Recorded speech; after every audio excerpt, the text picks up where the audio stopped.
Hi everybody, happy 4th of July. I'm just hopping on real fast because I told you guys I'd drop those tips for 4th of July and all the big booms happening tonight. Hopefully it keeps raining where you guys are at. It's raining over here a little bit off and on, so I'm crossing my fingers, but I just wanted to drop some tips so that you guys can try and keep everybody safe.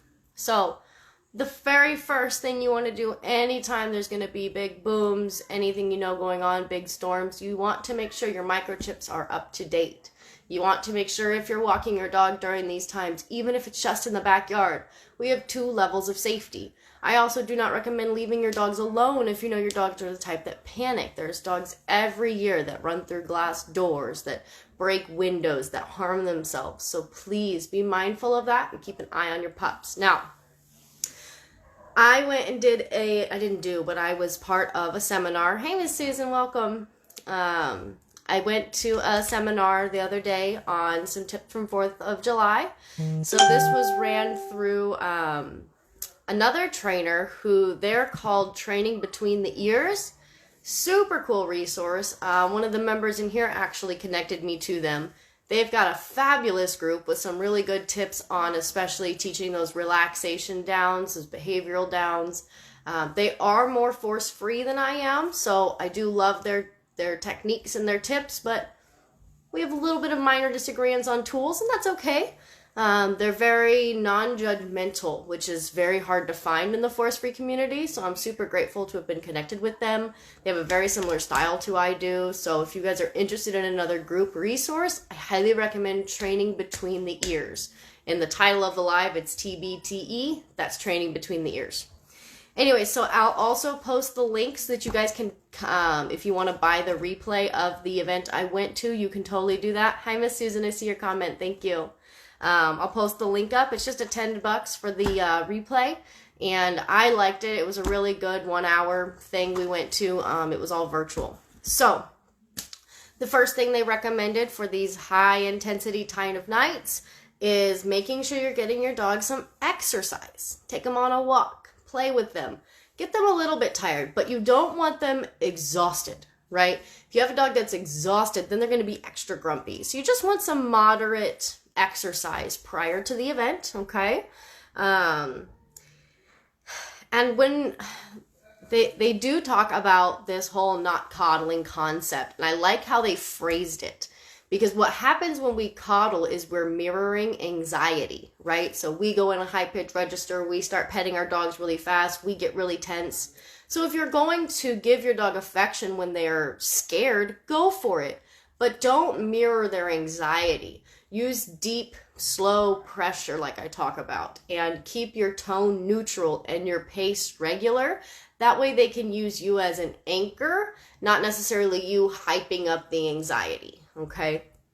Try and keep your pup hungry. So they did recommend not feeding your dog in the morning of the event, which it's kind of late for that if you did. Oh well, but usually fireworks happen for a couple of days, right? So just try and avoid feeding your dog until the event. Start offering food, right? Get your dog a little bit hungry for when the event happens.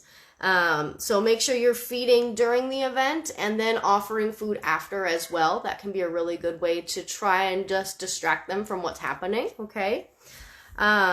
Restraining the dog with you, which I thought was a great idea instead of just kind of banishing them, right? Some dogs do better in a sanctuary zone. So if you already have a sanctuary zone set up for your pup, use it, love that.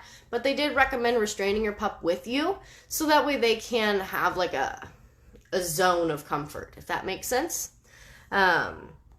Making sure they have water all the time is a great idea. Name and explain. This was a great method. So kind of like how when I talk about using the look at that protocol or even the pattern game, when the big boom goes off, we just say boom, yes, and feed. Boom, yes, and feed. We name the sound, we acknowledge the threat, and we feed right away after, right? We start trying to make a different association. And you made a great point. Even if the dog does not take the food, that's okay. They might take the 20th piece of turkey. That's okay.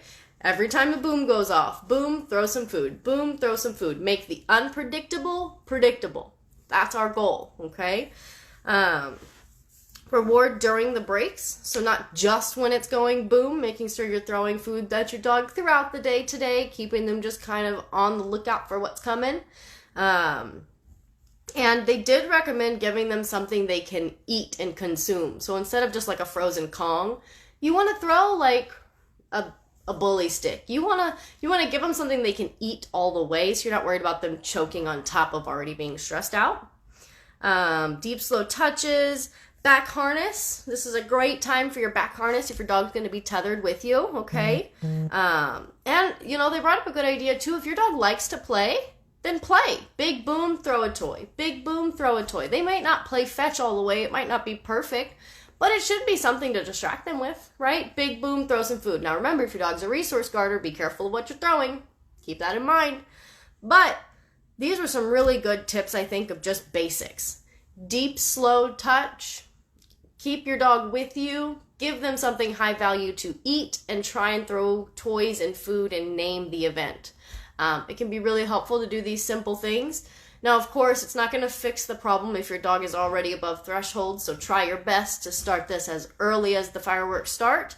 And let me know if any of these tips work. I will post up the link to where you can guys catch the replay if you want to for the Train Between the Ears seminar I went to. I wish everybody good luck. Make sure your microchips are up to date. Make sure we've got 2 levels of safety, and make sure you're walking your dogs on leash even in your backyard. Even in your backyard, folks. Scary things happen on the 4th of July. Good luck. Stay safe. Happy 4th. And I hope everybody has a great day. Bye now.